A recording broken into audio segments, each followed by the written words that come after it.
오늘 우리가 읽은 이 말씀을 바탕으로 해서 입다에 대한 마지막 이야기, 그 내용들이 어떠한 내용이었는가 함께 우리가 살펴보겠습니다. 그리고 이 8번째 사사였던 입다가 떠나고 난 다음에 그 이후에 3명의 사사들이 또 있었다는 겁니다. 그에 대한 간단한 기록을 우리가 함께 살펴보겠습니다. 오늘도 말씀과 함께 일하시는 성령님이 우리 모두에게 말씀의 은혜로 충만하게 하시기를 바랍니다. 오늘 우리가 읽은 내용은 크게 두 부분으로 나눠볼 수 있습니다. 1절부터 7절 내용에서 입다에 대한 마지막 이야기, 어떤 내용들이 기록되어 있는가 하는 것을 살펴보고요.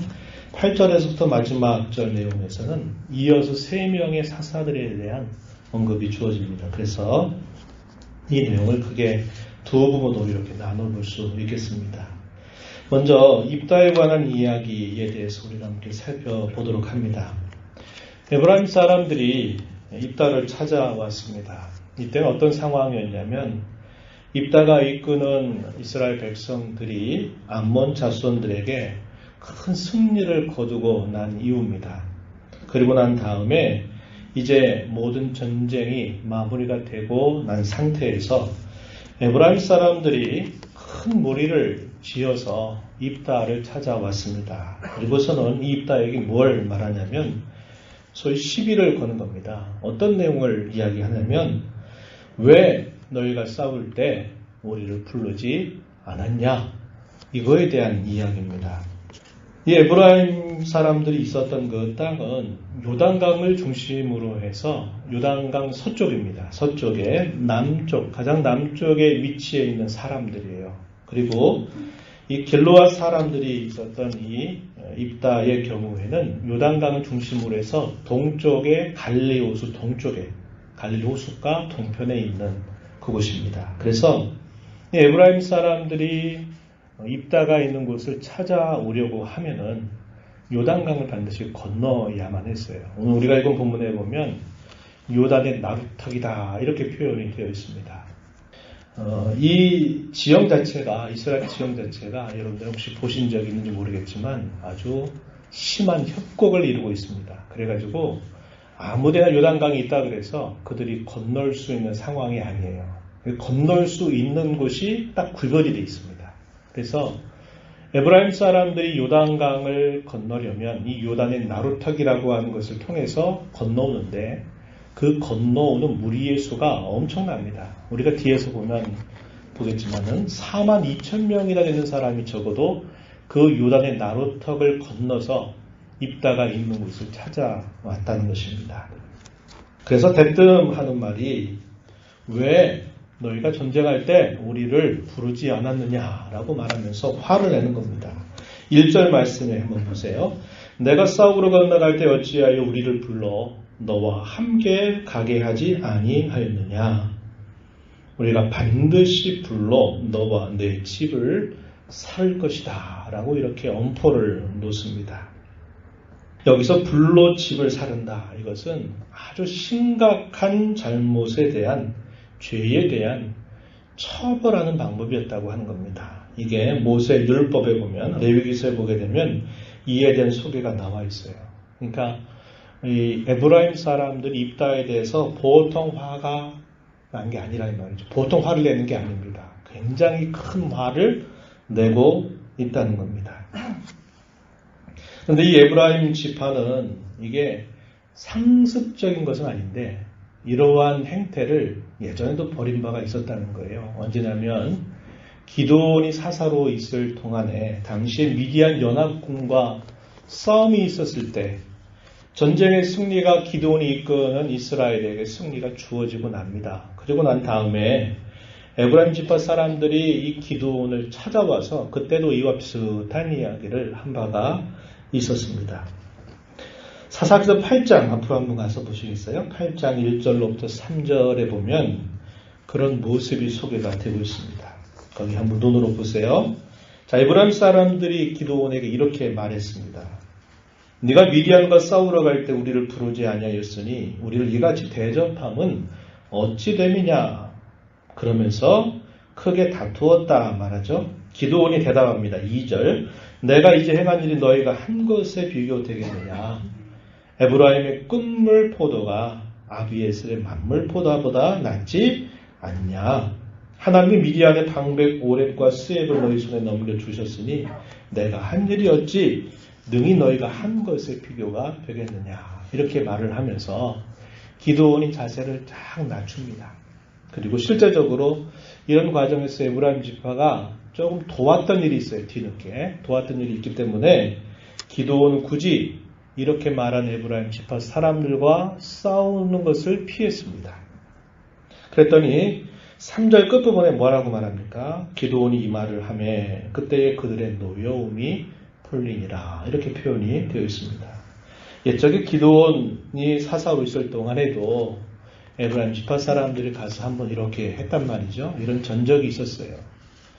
입다가 이끄는 이스라엘의 백성들이 암몬과의 전쟁에서 승리를 하고 딱 났는데 이때는 에브라임 사람들이 한 일이 아무것도 없었어요.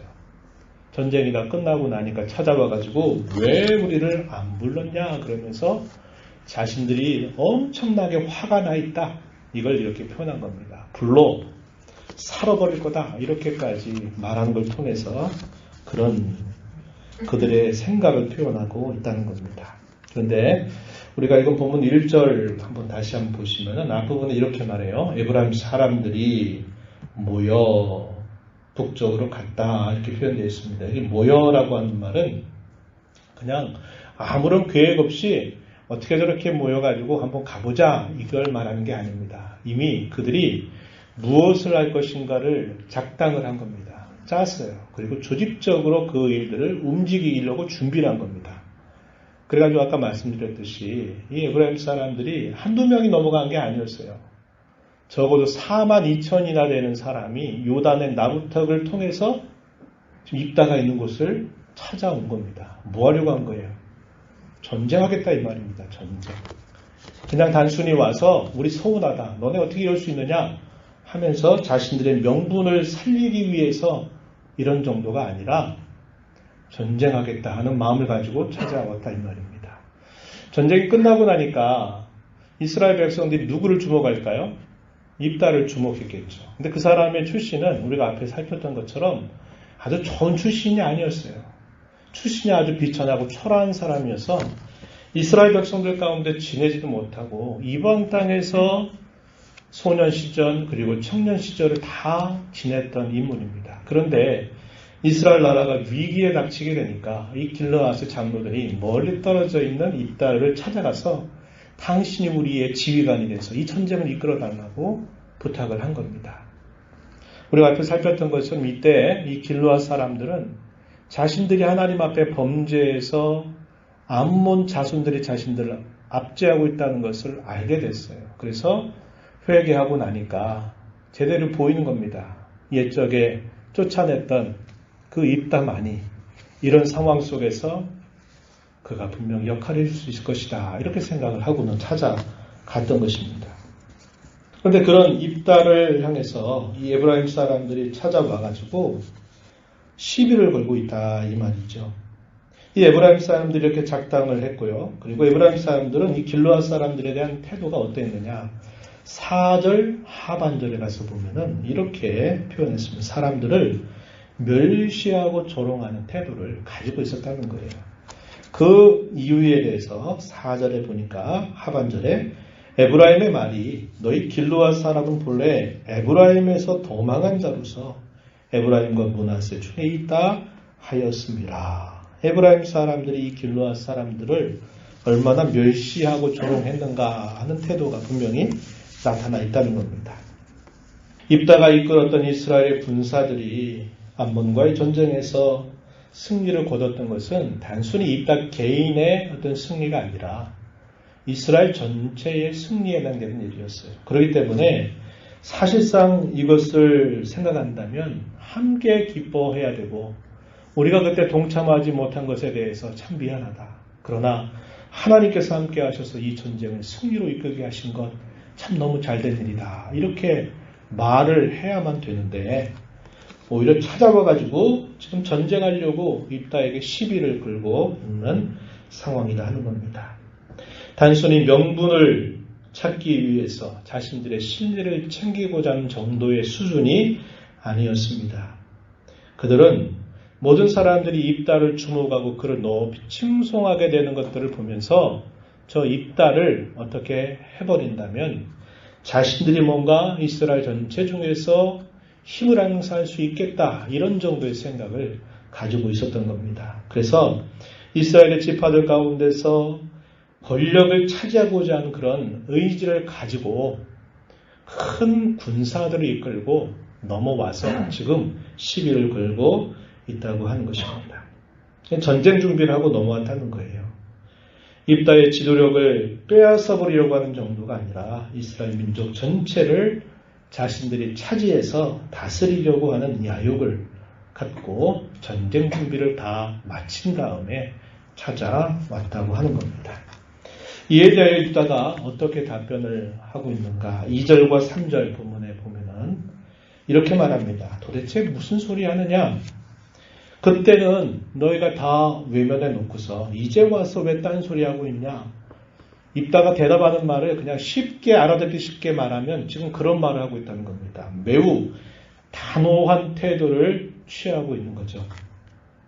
조금 전 우리가 살펴봤던 것처럼 사사기 8장에 보게 되면 전에 기드온이 이 에브라임 지파에 대해서 취했던 자세는 자신을 낮춘 겁니다. 너희들이 한 일이 내가 한 일보다 더 크다, 이렇게 말하고 넘어갔어요. 그러나 이 에브라임이 입다를 찾아왔을 때 하는 말에 대해서 입다는 아주 단호한 태도를 취하면서 그들이 말하는 것이 잘못되었다고 하는 것을 지적해 줍니다. 2절과 3절 내용을 좀 넘어가면서 읽어보면 이렇게 표현되어 있어요. 내가 너희를 부르되 너희가 나를 그들의 손에서 구원하지 아니하였기 때문에, 이렇게 하면서 쭉 그 전쟁이 어떻게 승리로 이끌어졌는가를 소개하고, 그런 다음에 이따가 이렇게 말합니다. 너희가 어찌하여 오늘 나로 더불어 싸우고자 하느냐? 왜 나와 지금 더불어서 전쟁하려고 이런 준비를 하고 왔느냐라고 말하고 있다는 겁니다. 입다는 이 대답하는 말 속에서 어떤 것을 표현했냐면 암몬 족속과의 전쟁에서 승리를 하게 된 것은 내가 예측할 수 없는 전쟁이었다는 겁니다. 내 생명을 다 걸고 그 전쟁에 임했던 모든 이스라엘의 군사들이 목숨 걸고 한 것이다. 그런데 그 전쟁에 하나님께서 함께 해 주셔서 그 전쟁이 여호와의 능력으로 말미암아 승리하게 된 거다. 하나님께서 하신 일이다 라고 분명히 대답을 한 것입니다. 그것은 정당한 전쟁이었다는 거죠. 우리가 앞에서 살폈던 것처럼 처음부터 암몬 족속과 전쟁을 치른 게 아니라 처음에는 전쟁 없이 평화롭게 교섭을 통해서 그 전쟁을 하지 않으려고 했던 겁니다. 그런 과정에서 입다는 그 전쟁을 왜 해야만 되는지에 대한 정당성을 분명히 확보를 했어요. 그리고서는 목숨을 걸고 그 전장터에 나갔을 때 하나님께서 함께 하시는 전쟁이 되니까 그야말로 대승을 거두게 되었다는 겁니다. 그래서 입다는 자기 자신을 높이는 게 아니라 하나님께서 함께 하신 전쟁으로 말미암아 여호와께서 우리에게 승리를 안겨주셨다는 것을 분명히 이야기해 줍니다. 바로 하나님이 함께 하셔서 이긴 전쟁이라는 것은 자신이 그 전쟁에 나아갔던 것이 매우 정당하고 하나님 앞에 올바른 것이었다 하는 것을 이야기하고 있는 것이죠. 하나님께서 승리하게 하신 전쟁을 두고 이제 와서 너희가 무엇을 가지고 지금 시비를 걸고 있느냐, 이렇게 말하는 격입니다. 그러면서 이러한 뜻을 전달하는 거예요. 어떤 뜻? 만약 너희들이 준비한 대로 전쟁을 하고자 한다면 여전히 하나님께서 우리를 편들어 주실 거다. 그러니 이러한 일들을 하지 말아라. 이렇게 지금 이야기를 하고 있는 격입니다. 에브라임이 어찌 이 말을 듣고서 하나님이 함께 하셨으니까 이제 우리가 물러서야 되겠다. 이렇게 한 게 아니겠죠. 왜요? 작당을 하고 조직적인 준비를 해가지고 전쟁 준비를 하고서 그 많은 군사들을 데리고 넘어와 있는 상태입니다. 그들은 싸울 수 있는 빌미를 하나 만들어 놓고 이제 입다를 처단하게 된다면 자신들이 이스라엘 전체를 거머쥘 수 있는 기회로 삼자 이런 태도를 가지고 지금 찾아와 있는 겁니다. 어떻게 됐을까요? 입다의 말은 소용이 없었죠. 전쟁이 벌어지게 되었습니다. 치열한 전쟁이 벌어졌겠죠. 그런데 싸움의 승리가 어느 편으로 기울었을까요? 입다에게 기울어진 겁니다. 입다가 승리를 하게 돼요. 입다가 이끌었던 길르앗 사람들이 그 전쟁에서 대승을 거두게 됩니다. 본문 속에 표현되어 있지 않아요. 어떻게 해서 이렇게 됐을까요? 하나님께서 그 전쟁에 함께 하셨다는 겁니다. 그래서 그런 일로 인해서 승리를 거두게 되었던 것을 말해주고 그런 과정에서 입다는 매우 뛰어난 지략가로서의 면모를 잘 나타내는데요. 어떻게 하냐면 이 에브라임 사람들이 건너왔던 요단의 나루턱을 먼저 선점해서 거기를 지키게 하는 거예요. 왜? 이 당시 군사들이 도망을 쳐도 그들이 자신들이 있는 에브라임 땅으로 돌아가려고 하면 반드시 갈 수 있는 길은 그거 하나밖에 없어요. 그러니까 입다가 그걸 알고 이 길르앗의 군사들을 먼저 그곳에 딱 데려다 놓고 그 지점을 딱 지키게 한 것입니다. 아까 말씀드렸죠. 이스라엘의 지형은 일반 지형하고 달라요. 여러분들이 한번 인터넷 통해서 딱 보시면 이스라엘 지형이 극심한 협곡으로 이루어져 있어요. 그래서 그 지형이 아주 특별합니다. 그래서 아무 곳으로 다 넘나들 수 있는 곳이 아니었어요. 그래서 일단 그것을 알았기 때문에 그 길목을 딱 지키게 했던 겁니다. 도망친 에브라임 군사들이 어떻게 했을까요? 우리가 에브라임 사람이 아니라 길르앗 사람이라고 말을 하면 그 말이 통할 줄 알았어요. 근데 그 말 가지고는 분간이 안 되잖아요. 그러니까 이 입다가 또 하나의 기지를 발휘하는데 그게 뭐냐면 어떤 말을 발음하게 해요. 그리고 그 말을 발음하게 하는데 그 발음하는 말을 들어보고 이 사람이 길르앗 사람인지 에브라임 사람인지를 가려내게 한 겁니다. 그 말이 뭐냐면 여러분 읽으실 때 별 구별 없이 읽었어요. 쉽볼렛이라는 말을 발음하게 한 겁니다. 그러면 길르앗 사람들은 쉽볼렛 이렇게 발음을 정확하게 해요. 그런데 이 에브라임 사람들은 쉽볼렛 이렇게 발음을 못하고 십볼렛 이렇게 발음을 하는 거예요. 그러니까 그 발음을 들어보고서 너는 아무리 네가 길르앗 사람이라고 말해도 너는 에브라임 사람이야. 이렇게 다 가려내서 그들을 다 처단하게 되었다고 이야기해 줍니다. 우리나라도 마찬가지잖아요. 경상도 분들 쌀 발음을 잘 못해가지고 살 이렇게 한단 말이에요. 마치 비슷한 겁니다. 당시에 이 지방 사투리로 인해서 당시 에브라임 지파 사람들은 쉽이라고 한 이 말을 발음을 못해요. 그러니까 십 이렇게 발음한단 말이죠. 그걸 통해서 결국 이 에브라임 사람들을 다 색출을 해서 그들을 처단하게 되므로 온전한 승리를 거두게 되는 내용이 마지막 부분에 소개가 되고 있습니다. 그래서 그 요단의 나루턱에서 죽은 사람이 무려 42,000명이나 된다 하는 거죠. 그러니까 결코 작은 사람이 와서 그냥 시비 건 게 아니라 전쟁에서 삼켜버리겠다. 이딸을 죽이고 우리가 권력을 거머쥐겠다. 이런 작정을 하고서는 시비 걸어가지고 했단 말이죠. 그런데 그 전쟁에 싸움의 명분이 없는 거예요. 그들이 그렇게 했어서는 안 됐던 일을 한 것입니다. 그래서 마침내 그 전쟁에서 그들이 대패하게 되면서 결국 입다의 승리로 결말이 지어지게 된 겁니다. 이렇게 된 다음에 입다가 사사로서 치리했던 이 시간이 6년이라고 하는 시간 동안 치리하고서 자기 고향 땅에 묻히게 되었다. 그 이야기를 소개해 줍니다. 7절 말씀에 그렇게 표현이 되어 있죠. 네, 그리고 이제 8절부터 15절까지의 내용에서는 3명의 사사가 등장합니다. 베들레헴 사람 입산이 이스라엘의 사사가 되었다. 9번째 사사에 대한 소개입니다. 그리고 10번째의 경우는 엘론이라고 하는 사사가 또 일어나서 이스라엘을 다스렸다. 그리고 11번째 소개되는 인물이 압돈이라고 하는 사사가 일어나서 이스라엘 백성들을 다스렸다. 이렇게 소개해 줍니다.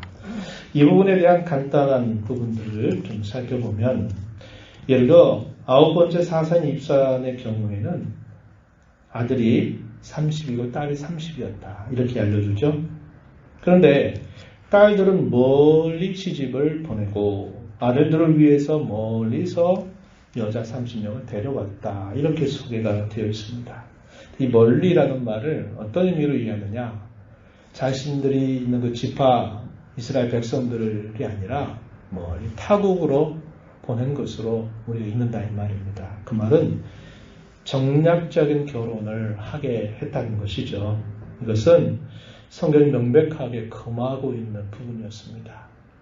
이스라엘 백성들의 그 정체성이 결국 무너지게 되면서 하나님의 진노를 부르게 되는 일들이 됐기 때문에 이 부분에 대해서는 아주 강조한 부분입니다. 그런 결혼들은 결코 해서는 안 된다. 이렇게 이야기를 했어요. 그러하게 간단하게 정리가 되고요. 7년을 다스리다가 결국 그가 죽었다. 이렇게 표현이 되어 있습니다. 오늘날로 말하면은 그가 왕은 아니지만 거의 왕 같은 그런 존귀함을 누렸다는 것을 보여주고 그가 외국 사람들과 이렇게 결혼하게 됐다는 것은 오늘날로 보면 정략 결혼을 통해서 평화를 잘 이끌었다. 이렇게도 볼 수 있지만 결국 그것은 신앙을 결국 신앙의 절개를 지키지 못하게 만드는 모습이 되고 말았다는 것을 말해주고 있다는 겁니다. 11절과 12절에 보면 10번째 사사 엘론에 대한 소개가 있는데 특별한 그가 행했던 치적에 대하여 기록이 되어 있지 않습니다. 그리고 10년 동안 다스렸다. 그리고 죽었다. 이렇게 간단하게 정리가 되어 있죠. 13절부터 마지막 15절에 보면 11번째 사사 압돈에 대한 소개에 대해서 아들이 40이고 손자가 30이고 어린 낙에 70피를 탔다. 이렇게 이야기합니다. 기드온도 생애 말년에 그런 실수를 범하게 되잖아요. 신명기에 보게 되면 아내를 많이 두지 말아라. 군마를 많이 두지 말아라. 이렇게 이야기하죠. 하나님을 의지하지 않고 자기가 가지고 있는 힘을 의지하게 되고 권력을 의지하게 될 위험 때문에 분명히 모세 율법에서 그 부분을 이야기하고 있어요. 그런데 이 압돈의 경우에도 권력과 명예에 대한 부분들이 기록이 되어 있고 치적이 없이 8년 동안 다스리고 죽었다. 이렇게 간략하게 소개가 되어 있다는 겁니다. 이건 뭘 말해주냐면 갈수록 시대가 더 어두워져 가고 있다라는 것을 보여주고 있는 부분입니다. 이미 에브라임 지파의 이 반역과 같은 이런 일들은 하나의 그 뿌리가 돼가지고 계속적으로 이스라엘 백성들 가운데 움트어 나오는 것과 똑같았어요. 그래서 그 싹을 잘라내면 또 어느새 모르게 그게 움터나서 또 자라고 하면서 결국 하나님의 백성으로서 걸어가야 할 길을 걸어가지 않는 그런 일들을 끊임없이 행하게 되었다는 겁니다. 이스라엘은 시간이 흘러가면서 타락과 부패로 더욱더 룩져져가는 모습을 보였다는 거예요. 그렇게 되니까 어떤 일이 따라왔느냐? 사사기 13장 1절 가서 보면요. 블레셋 나라가 등장합니다. 해안가에 자리 잡았던 이 나라는 아주 거친 나라로 유명한 나라죠. 하나님이 블레셋에다가 이스라엘 백성들을 거기에 건네준 겁니다. 그래서 그들의 그 부패하고 반역적인 그들의 태도를 하나님께서 징계하시는 분들을 예비하시게 된다는 것을 보여줍니다. 우리가 다음번에 이 부분을 살펴보게 될 것이에요. 오늘 우리가 이 말씀을 보면서 저는 세 가지 정도 좀 적용을 하고 우리에게 주시는 교훈을 생각해 보고자 합니다. 첫 번째는 뭐냐면 하나님께서 언약의 공동체로 이스라엘 백성들을 세우시면서 하나님은 그분의 기대가 무엇인가를 분명히 보여주셨다는 겁니다. 하나님은 이스라엘 모든 지파들을 언약의 공동체로 하나님은 그들을 세우셨습니다. 그리고 언약의 공동체로서 자신들이 누구인가? 하나님의 언약의 백성이다라고 하는 정체성을 그들이 항상 보존하고 그들이 제사장의 나라가 돼서 모든 민족들을 하나님께로 인도해야 될 본분과 사명을 그들에게 부여해 주셨어요. 그걸 기대하신 겁니다. 이것이 이스라엘 백성들과 시내산에서 언약을 체결할 때 하나님께서 말씀해 준 내용이죠. 출애굽기 19장에 보게 되면 그분이 나타납니다. 내가 너희를 열국 가운데 나의 백성으로 삼아서 너희를 제사장의 나라로 내가 삼겠다. 이 말은 그들이 하나님의 백성이라고 하는 정체성을 잘 보존하면서 그것을 잘 드러내서 열국이 주께로 돌아오는 일들을 감당케 하시려는 하나님의 기대를 말씀해 주셨다는 겁니다. 그런데 그 사실들을 이스라엘 백성들은 까맣게 잊어버리고 살았던 겁니다. 그러니까 뭐가 들어올까요? 욕심이죠. 권력에 대한 욕심, 뭔가 힘을 잡으려고 하는 그런 욕심들이 계속적으로 일어나게 돼서 아까 얘기했지만 싹을 한번 잘라내도 또 다시 그 싹이 자라고 하면서 계속 이스라엘을 죄와 부패로 계속 나아가게 만들었다는 것을 우리가 알게 되는 겁니다. 자기의 정체성이 뭔가를 항상 살피는 자세, 그리고 내가 이 땅에 살면서 하나님이 나를 왜 구원하시는지, 내가 이 땅에 사는 동안 하나님 나에게 뭐를 기대하시는지에 대한 본분과 사명을 우리가 잊어버리잖아요. 그럼 우리도 많은 욕심들이 우리 마음속에 스며들어서 우리가 끊임없는 실수를 반복하게 된다는 것을 기억하자고 하는 거예요. 자기 정체성과 사명 본분은 저는 이렇게 비유하고 싶어요. 마치 배의 나침반과 같은 것이다. 이렇게 말하고 싶습니다. 망망대해에 떠 있는 배가 어떻게 그 갈 길을 찾아갈까요? 나침반이라는 거죠. 물론 나침반이 없을 때는 북극성을 보고서 그걸 재가지고 갔단 말이에요. 또 갑자기 그 바다 위에서 거센 광풍이 일어나고 풍랑이 일어나서 가던 그 길에서 배가 뒤집힐런지 말런지 이런 큰 위기를 겪게 됐을 때 그 위기 가운데서 그 배가 가던 길로부터 벗어나게 되죠. 그렇게 됐을 때 또 역시 나침반이 무슨 역할을 합니까? 다시 그 잃어버렸던 방향을 찾아가게 만들어 주는 건다 이 말이죠. 가끔씩 저도 그런 생각이 들 때가 있습니다. 코로나19 상황에 대해서 벌써 반년 가까운 시간이 지나가게 되니까 가끔씩 저희 스스로 그런 질문이 던져져요. 나는 지금 뭘 하고 있나? 이런 생각이 들곤 할 때가 있다 이 말입니다. 나는 지금 어디로 가고 있는가? 난 지금 뭘 하고 있는가? 이런 생각이 가끔씩 스스로에게 질문을 던져올 때가 있어요. 사람이 위기를 만나고 공격을 만나게 되면 내가 가던 그 일상적인 삶에서부터 뭔가 비상 상황이 벌어지게 되잖아요. 그러면 일상적인 삶이 깨어져 버립니다. 그러면은 내가 여태까지 해왔던 것들이 과연 어디고 뭐고 내가 어디로 가고 있는지에 대한 방향 감각을 잃어버리게 되는 순간이 찾아와요. 이 상황이 오래 가게 되면 무미건조해지는 거예요. 내가 하나님 섬긴다는데 이게 뭐지? 하나님 예배하는 건데 이게 뭐지? 난 지금 뭐하고 있지? 이런 공허함이 우리에게 몰려온단 말이죠. 그럴 때 우리가 꼭 기억해야 될 게 있습니다. 내가 과연 누구인지. 하나님께서 나 같은 사람에게 구원의 은혜를 주셔서 나를 끊임없이 돌봐주시는 그분의 기대가, 그분의 바람이 무엇인가를 우리가 늘 되뇌이고 생각하는 것을. 내가 삶의 좌표를 잊어버리고 어디로 가야 될지 몰라 헤매일 때 그래 이게 아니지.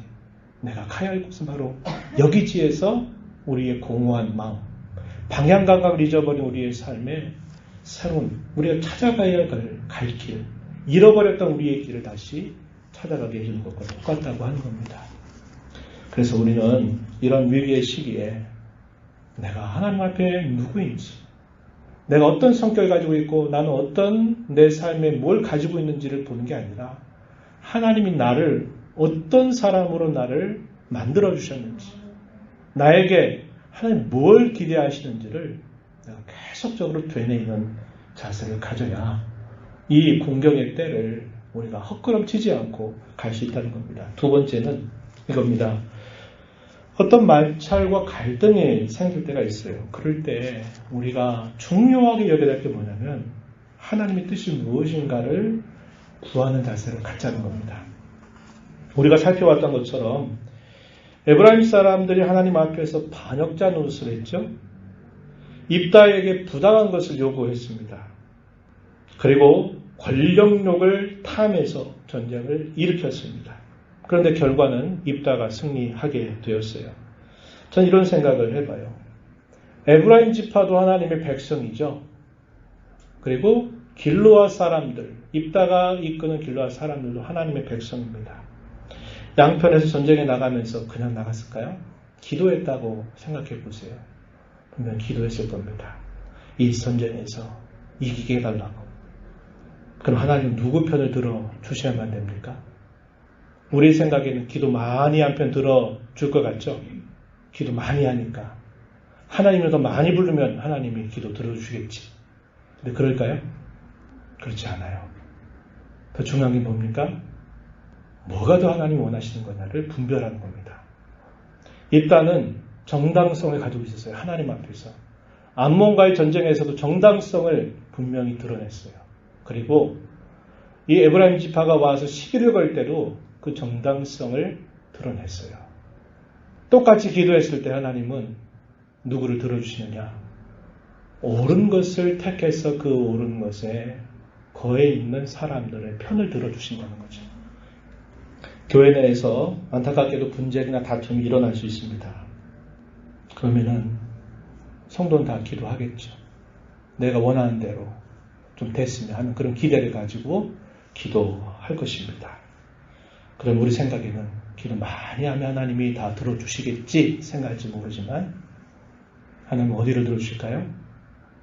하나님의 뜻에 더 부합한 것을 구하는 편을 들어주시게 되어 있다는 거예요. 만약에 그럼에도 불구하고 엉뚱한 데로 갔다. 그건 하나님의 징계입니다. 하나님의 벌이에요. 그래, 너희 그렇게 원하는 나쁜 것으로 가서 한번 겪어봐. 이렇게 하는 벌 주시는 겁니다. 그러나 통상적으로는 하나님이 어디를 편들어 주시겠느냐.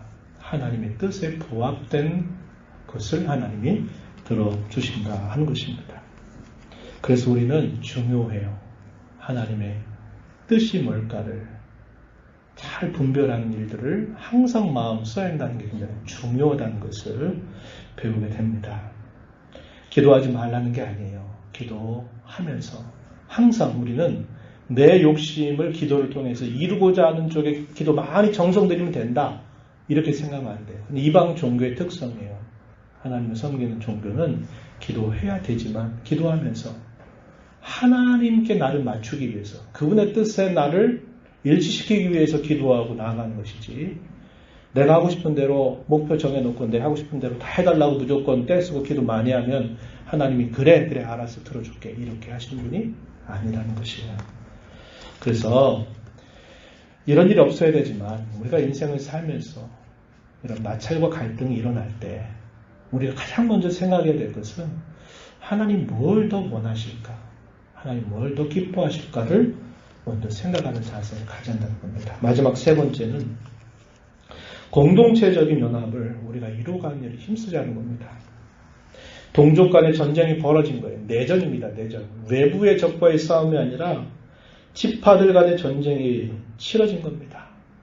물론 승리는 입다에게 주어졌어요. 왜? 하나님의 뜻에 더 부합한 것이었기 때문에 그렇습니다. 그러나 그것은 우리가 웃을 수가 없는 거예요. 웃을 수가 없어요.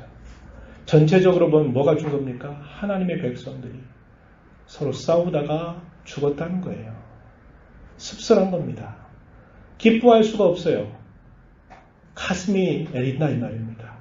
하나님의 마음이 아프실 거예요. 왜 너희가 이렇게 왜 서로 싸워서 이렇게 할 수밖에 없단 말이니? 라고 생각하실 거다 이 말이죠.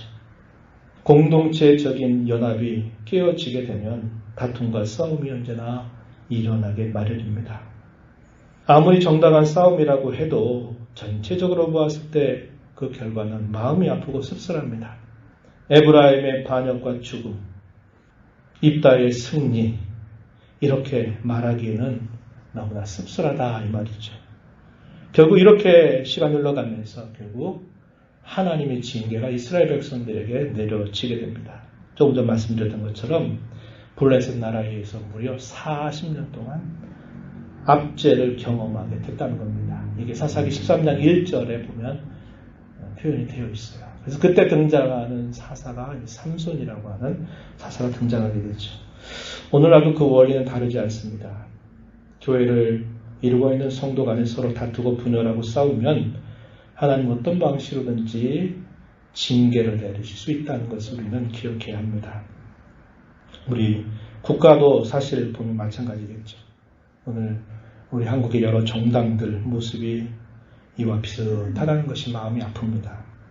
서로 견제할 때 견제하고 협력할 때 협력하는 걸 통해서 균형과 조화를 잘 이루어가야 가야 되는데 지금 우리 한국 사회는 어떤 사건 하나만 일어나도 그 정쟁으로 만들어 버리는 일에 너무나 치열하게 싸우죠. 국민들의 마음을 편 갈라가지고 서로 갈라놓고 싸우는 일들을 하고 있다는 겁니다. 여론, 언론들은 또 이런 일들에 아주 앞장서가지고 이런 일들을 하고 있는 상황이에요. 얼마나 안타까운 현실입니까? 오늘 우리의 교회들도 우리 한국 교회들이 그런 장단에 맞춰서 춤추고 있어요. 교회가 지켜야 될 중립성을 지키지 않고 앞에서 춤추고 있다니까요. 하나님 기뻐하시는 게 아니에요. 이렇게 되면 하나님은 어떻게 하실까요? 어떤 방식으로 징계할 수 있다는 것을 우리는 두려워해야만 한다는 말이죠. 그래서 우리는 이런저런 언론들에 휩싸이지 말고 조심해야 돼요. 그리고 나라를 위해서 기도해야 됩니다. 의와 공평이 세워지는 그런 나라가 되게 해달라고 기도할 책임이 우리에게 있는 거죠. 우리가 교회를 위해서 기도할 때도 마찬가지입니다. 서로 다투고 서로 마찰하고 분쟁하고 서로 이렇게 분리가 된다면 하나님의 마음을 아프게 하는 것이 될 겁니다. 물론 그런 일들 가운데 어떤 결과치는 나오게 될 거예요. 그러나 그게 결코 모두를 기쁘게 하지 못한다고 하는 겁니다. 우리는 언약의 공동체로서 하나님께서 연합하시기를 기뻐하신다는 것을 기억하고 어떤 다툼과 마찰과 갈등이 일어나게 될 때 그 일들을 가지고 하나님 앞에 가지고 나가서 하나님 앞에서 그 문제를 생각하고 서로에게 대하여 그런 대화를 통해서 또 기도를 통해서 이런 부분들을 잘 헤아려 나가는 그런 지혜를 배워야만 돼요. 그렇지 않고 계속적으로 내가 옳다 이렇게 주장하고 나아가면 결과도 씁쓸하지 않고 또 그런 것에 대한 하나님의 징계로 교회는 더 어려움 가운데 빠지게 될 수 있다는 것을 우리는 꼭 기억해야 됩니다. 그리스도 안에서 하나 되게 하신 것을 잘 우리가 지켜나가고 잘 세워나가는 그런 지혜가 우리에게 필요하다는 것을 배우게 됩니다. 부디 이런 말씀들을 우리 마음에 간직해서 이 어려움의 때를 하나님 기뻐하시는 것을 따라 살아가는 저와 여러분 모두가 되기를 진심으로 바랍니다. 하나님 아버지, 오늘도 저희들을 불러주셔서 말씀하시는 주님 앞에 또 저희들로 세워주시고 말씀 듣게 하심을 감사드립니다. 하나님 백성들이 언약의 공동체로서 자신들이 누구인가를 잊지 말아야겠고 하나님께서 그들에게 기대하시는 뜻이 무엇인가를 잊지 말아야 되는데 그것을 확인하지 못하니까 권력에 대한 욕심, 또 다툼, 싸움 이런 일들로 인하여 승리를 기뻐할 수도 없고 가슴 아픈 그런 일들이 일어나게 되었음을 살펴보았습니다. 오늘을 살아가는 저희들에게 이 말씀을 지혜로 깨닫게 하여 주셔서 이런 지혜를 통하여 저희들이 어떻게 살아가야 될지를 배워 힘써가는 저희 모두가 되도록 주장하여 주옵소서. 예수님 이름으로 기도하옵나이다. 아멘.